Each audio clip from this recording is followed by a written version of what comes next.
What's up, folks? Welcome back to Booster House. Today we're going to be opening up packs from 6 different TCGs and comparing which ones have the best pack opening experience. Let's see what happens.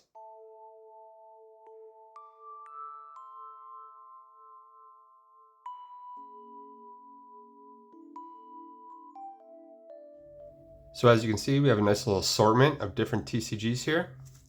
I've picked up a Yu-Gi-Oh! Legend of Blue Eyes White Dragon. We have a Pokémon Scarlet and Violet base set. We have the One Piece card game, Kingdoms of Intrigue. We have Legions, Realms at War, Empires on the Rise. Magic the Gatherings, Dominaria United set booster. And Flesh and Blood's Outsiders. So, I've never even held some of these cards in my hands before. Like, I've never held a Flesh and Blood card, never held a One Piece card. Haven't messed around with Yu-Gi-Oh! Since I was a child. So this is going to be fun. I want to go through, compare what the packs cost, the number of cards you get in them, and then I'm just going to go over how they look, how I think like overall the design of the cards work, and what's the most appealing opening experience. Alright, so I think I'm going to go from least amount of cards to most amount of cards. So with that said, we are going to start with the Yu-Gi-Oh! Legend of Blue Eyes White Dragon, which only contains 9 cards in a pack. Currently found online going for $5.95 a pack, which is kind of harsh for 9 cards, but let's see what this looks like. I'm going to need some help in the comments, guys, because I do not know what any good hits are. We're just going to go over the feel of the pack.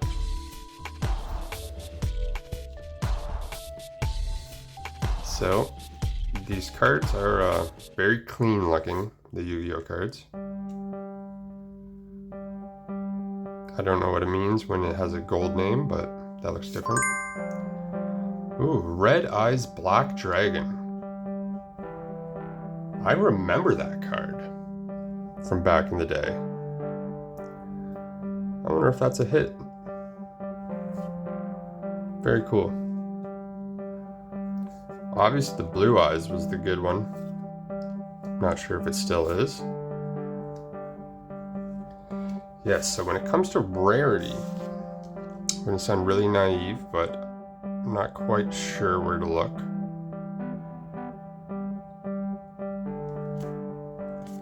But yeah, it's a nice looking card, very clean. I know some of the Yu-Gi-Oh! Cards can have walls of text on them, but very simple card design. The 9 card pack was a little strange. I wish the rarity on the card was a little more obvious. Maybe I'm just a fool and I'm completely missing it.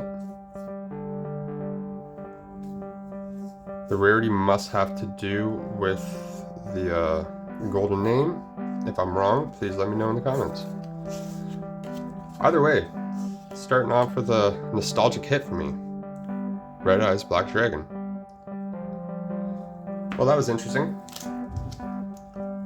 Next, Pokémon. They have 10 cards in their booster packs, so 1 additional card.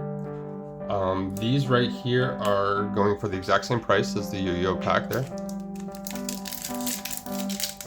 And it has been a long time since I've opened up a pack of Pokemon cards.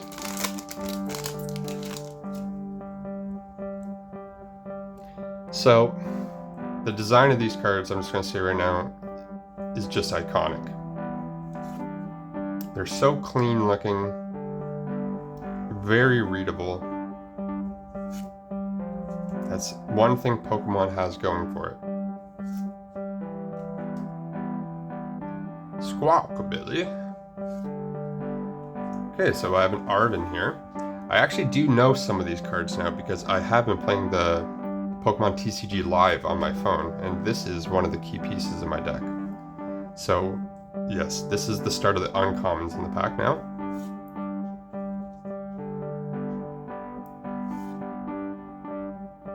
Okay, so it looks like we get at least 3 uncommons there.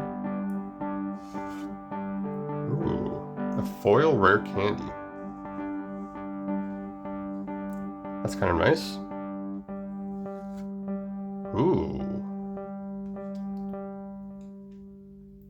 So, I've hit a nice land card. Or, I'm sorry, basic energy card. It's got 3 stars at the bottom there. I'm not sure if that means ultra rare or... Oh, and then we hit a Pokemon EX as well. Corridon. Very nice foiling on these cards. They look gorgeous. Like, absolutely gorgeous. Got a dark basic energy. And something that Pokemon has going for it is the redemption codes. I think that is such an amazing thing. And the fact that Magic the Gathering doesn't do that for Arena is a real shame. I believe that's because they make enough money off Arena as it is. But yeah, these Pokemon redemption codes are awesome. Such a great idea. So I'm just going to say I was very happy with that pack opening experience. Yeah, the foils in this game are absolutely gorgeous. And as you can see, there's different styles of foiling. That's more of like a rainbow stripe, and then you see some stars. Oh yeah, the stars look really cool. And then this is like a very shimmery gold foiling. Looks amazing. Alright, I'm just going to say right there, the pack opening experience for Pokemon was far more enjoyable than Yu-Gi-Oh! For a few different reasons. I think the cards look nicer.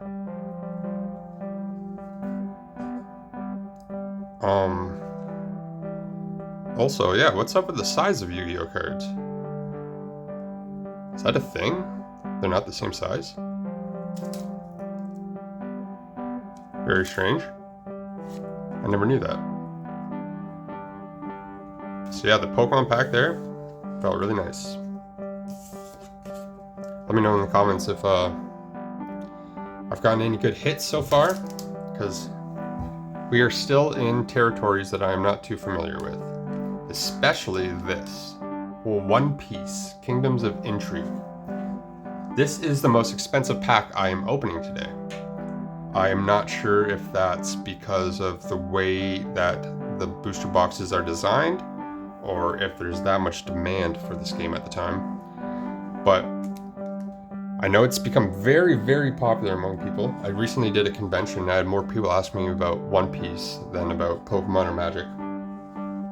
So this is a 12 card booster pack, and right now it's selling for $7.95, which is pretty hefty. So we're gonna see what this game's all about, if I can get in here. Oh, they had a nice little perforated top there.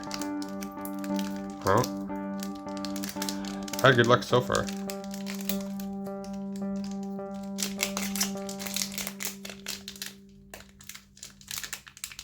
Oh my god, so I do not like these packs. That little corner cut did not help much. Oh my gosh. Okay, so I am looking at One Piece cards for the very first time in my life. Banana Gator, alright. That's a pretty sweet name. Clean looking so far. Looks almost more like a board game cards than a trading card game. But I do not know any of these characters. I'm assuming the show is pretty popular. Hard to tell rarity. I see that there's a C in the bottom right for all these cards, so maybe that's common. Very nice hand-drawn art.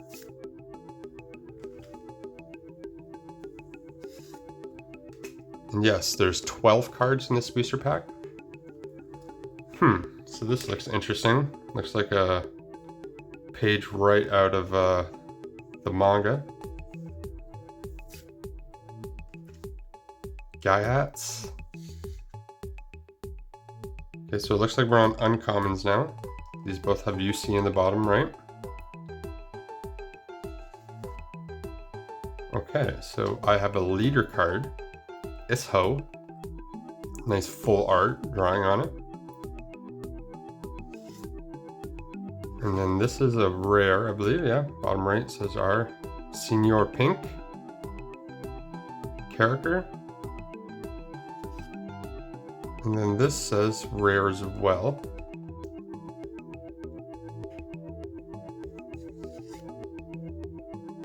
And then a Dawn card. Can't tell, yes, that is foiled.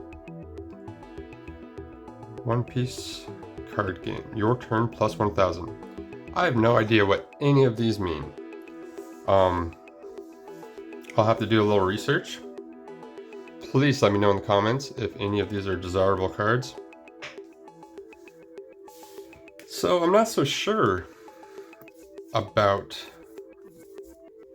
that pack opening experience. Like I said, the white border around these cards, they look very like board game-ish. Like it looks like Uno cards. But I do like the incorporation of the manga artwork. That's pretty cool. And I don't know about the foiling. Very subtle. Very subtle foiling on these cards. Like compared to the Pokémon, day and night. So I'm not sure what all the hype for the price is about on these cards. I'll have to do a little research into the secondary market. Because obviously I have no idea how this game plays. But it appears that all rares are foiled. And then this Dawn card. Could not tell you anything about that. But I will say, so far, Pokemon's got the best experience. It's got a lot of things going for it. Again, I'm not going to try to base this off of hits. It's going to be the overall pack opening experience. So next up, we have the Dominaria United set booster. Set boosters are far better than draft boosters for just opening to check out cards. Because you have chance at double rares and chance at list cards. Alright, so how does this work?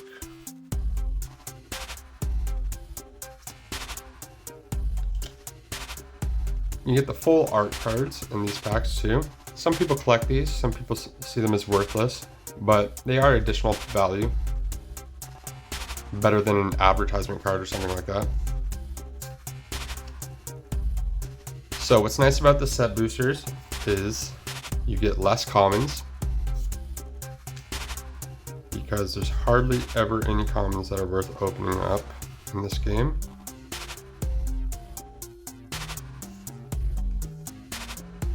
Obviously the artwork for Magic the Gathering is some of the best TCG artwork in the world.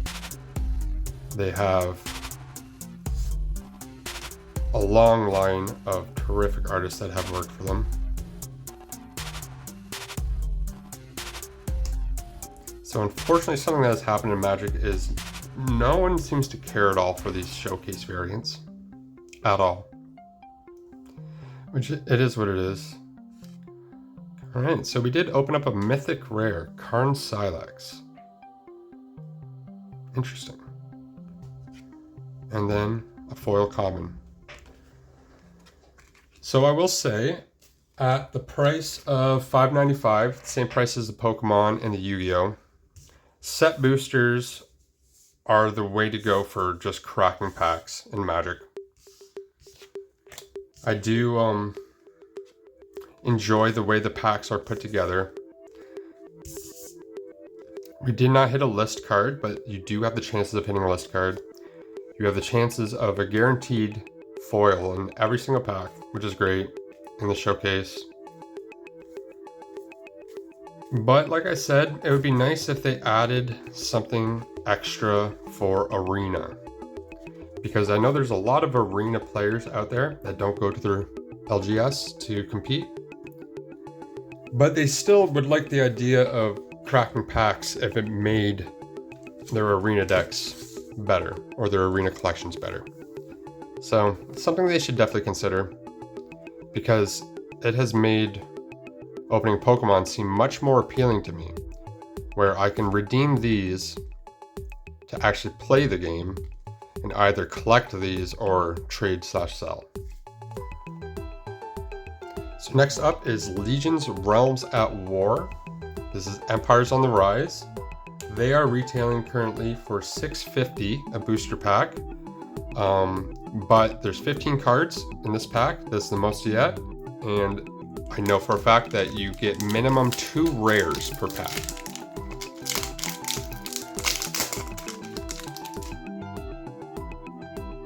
So, got a token to start off. This is more of an independent game, Legions. More along the lines of Flesh and Blood and MetaZoo. But it's very fleshed out. They've had multiple releases already. So as you can see, the rarity is in the bottom left here. So we are on the uncommons now. Okay, we open up a rare Warlord, which is probably similar to what the leader cards are in One Piece. Very similar to like a commander card in Magic. So that's nice to open up. And a Bounty Hunter Mallory. Foiling on that card is very, very nice. The whole thing pops quite a bit. And then we go back to uncommons. And then finish off with some commons. Alright, I'm a fan of the guaranteed double rare in a pack, especially in the bigger set. I believe this set has many cards in it. We're talking like over 300, I believe. So that helps collecting wise. 15 cards is nice also. It seems like a lot of other games are cutting down on the number of cards per pack. So getting 15 cards per pack is nice. Kind of equates to why it's a little more expensive. And yeah, the foil right here. Very nice foil. And super straight as well. We'll compare that to the Pokemon foil. Obviously the Pokemon foil got a little extra treatment, but yeah, this is nice. And as you can see, there's a little K down there. They kickstarted this set, so this was one of the stretch goals or something.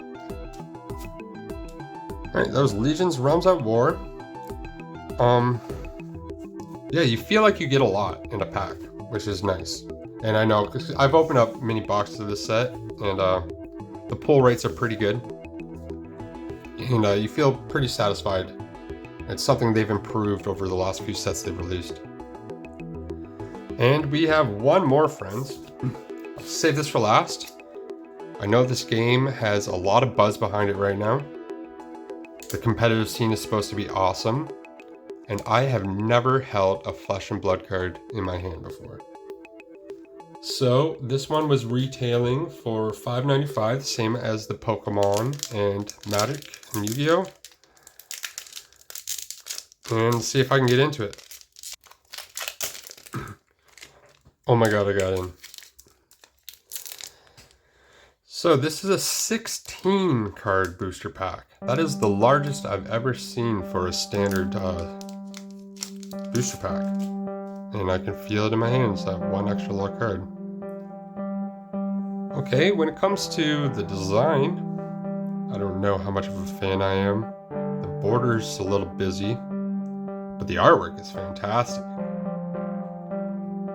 It appears hand-drawn.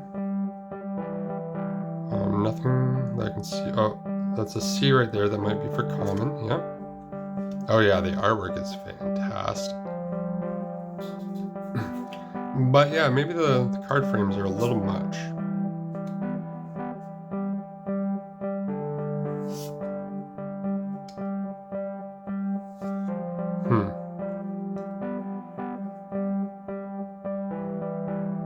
Fantastic artwork.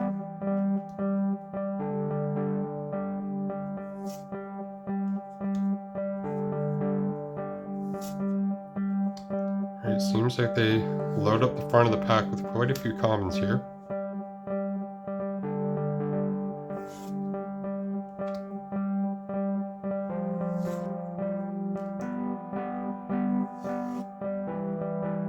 And is that straight onto a rare?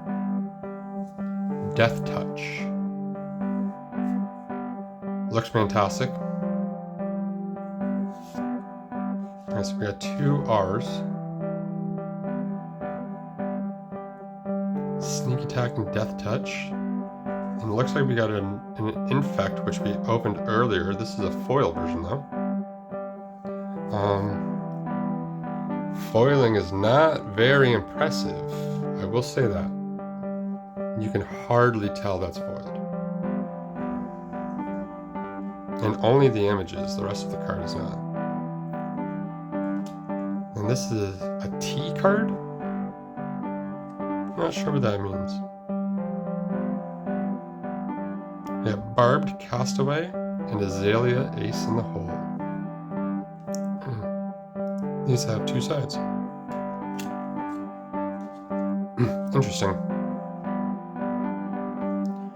Well, one thing Flesh and Blood has going for it is its artwork. I'm a real big fan. Very similar to MTG, but almost a little more stylized. Let's see if there's anything comparable here. So we'll grab something like this. And something like this.